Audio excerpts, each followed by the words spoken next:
అందరికీ శుభోదయం. ఈరోజైతే పిల్లలు, పెద్దలకి అందరికీ నచ్చేలాగా Italian style white sauce pasta చేస్తున్నానండి. అయితే ఇది ప్రిపరేషన్ టైం అయితే చాలా ఎక్కువ టైం అయితే పట్టదు. అన్నీ కట్ చేసి బాయిల్ చేసి పెట్టుకుంటే 15 మినిట్స్లో అయిపోతుందండి.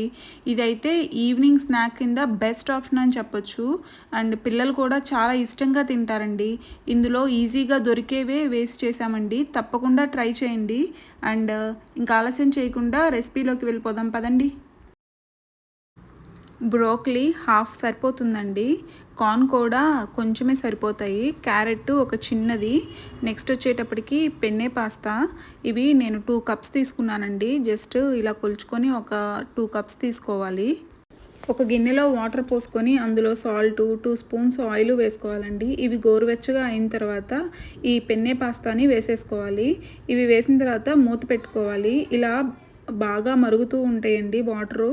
ఈ మరుగుతున్నప్పుడు ఒకసారి చెక్ చేసుకోవాలి. ఫోర్క్ పెట్టి గుచ్చితే కనుక వెంటనే గుచ్చుకుంది అంటే కనుక అవి బాగా కుక్ అయినట్లు. ఇలా బాగా కుక్ అయిన తర్వాత ఇవి ఒక స్ట్రైనర్లోకి అయితే తీసుకోవాలి. ఈ తర్వాత అయితే ఇలా కుక్ అవ్వడానికి నాకు 10 మినిట్స్ అయితే టైం పట్టిందండి. తర్వాత 2 గ్లాసెస్ వాటర్ పోస్తే కోల్డ్ వాటర్ ఇంకా అవి కుక్ అవ్వకుండా ఉంటాయి. నెక్స్ట్ అయితే బ్రాకలీ అండి. ఇది హాఫ్ కట్ చేసుకున్నాను. హాఫ్ తీసుకొని అవి చిన్న చిన్న పీసెస్గా కట్ చేసుకోవాలి. క్యారెట్ కూడా చాలా చిన్నగా కట్ చేయాలండి.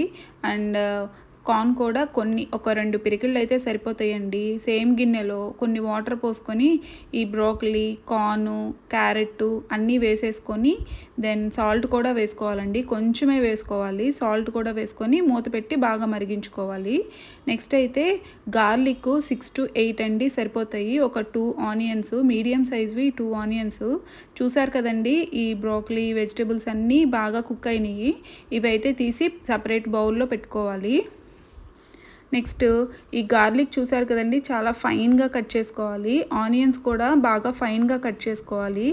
ఈ పాస్తా కూడా చల్లారిపోయినాయండి. నెక్స్ట్ వచ్చేటప్పటికి మనకి దీనిలో కావాల్సినవి చీజ్ క్యూబ్స్, బటరు, సాల్టెడ్ తీసుకోండి.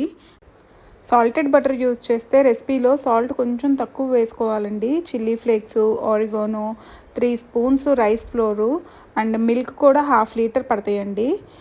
ఒక వెడల్పాటి బండిలో కొంచెం బటర్ వేసుకొని కుక్ చేసి స్ట్రెయిన్ చేసిన వెజిటేబుల్స్ ఉన్నాయి కదండి, బ్రోకలీ, కార్న్, క్యారెట్ అన్నీ వేసుకోవాలి.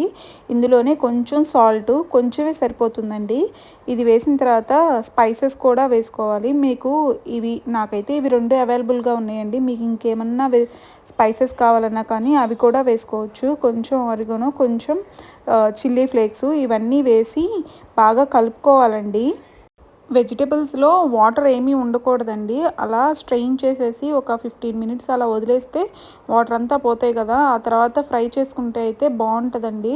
ఇలా బటర్ అంతా పీల్ చేసేసి ఇలా డ్రైగా అయిపోతాయి. ఆ స్టేజ్లో తీసి పక్కన పెట్టుకోవాలండి. సేమ్ బాండీలో కొంచెం బటర్ వేసి అది మెల్ట్ అవ్వాలండి కంప్లీట్గా. సో ఆ మెల్ట్ అయిన తర్వాత అయితే కట్ చేసి పెట్టుకున్న గార్లిక్ ఉంది కదండి, ఈ గార్లిక్ వేసుకోవాలి. అది కొంచెం గోల్డెన్ కలర్ వచ్చిన తర్వాత ఆనియన్స్ కూడా వేసుకోవాలి. ఆనియన్స్ అయితే బాగా ఫైన్గా చాప్ చేసుకోవాలండి. నెక్స్ట్ అందులోనే సాల్ట్ వేసుకొని ఫ్రై చేసుకోవాలి.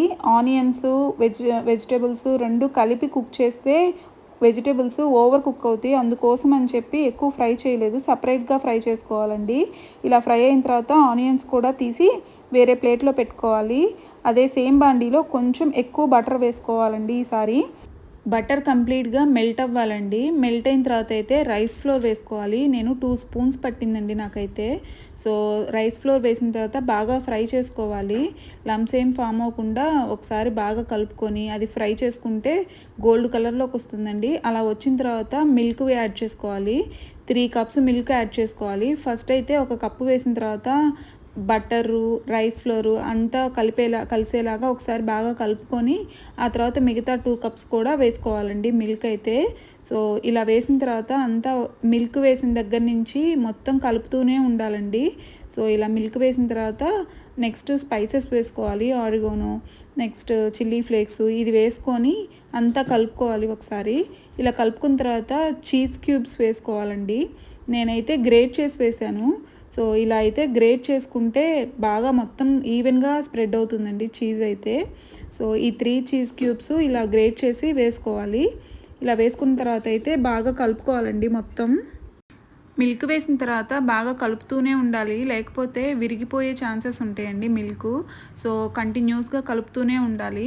సో ఇలా చీజ్ వేసిన తర్వాత ఇలా థిక్గా అయిపోతుందండి. ఇలా థిక్ కన్సిస్టెన్సీ వచ్చిన తర్వాత ఈ పాస్తా, నెక్స్ట్ అయితే వెజిటేబుల్స్, ఆనియన్స్ అన్నీ ఉన్నాయి కదండి, అవన్నీ వేసేసుకోవాలి.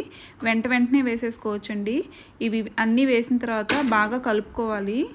మిల్క్ అయితే కాచి చల్లార్చి గోరువెచ్చగా ఉన్న మిల్క్ యాడ్ చేసుకోవాలండి. ఇది కంటిన్యూస్గా కలపటం వల్ల విరగకుండా ఉంటాయి. ఇన్ కేస్ విరుగుతున్నాయి అనిపిస్తే కనుక కొంచెం సోడా ఉప్పు వేసుకోవాలండి.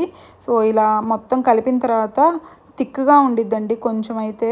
ఇలా థిక్గా ఉన్నప్పుడైతే ఒక 1/2 cup or 3/4 cup milk add చేసుకోవచ్చు. నాకైతే 3/4 కప్పు మిల్క్ పట్టిందండి.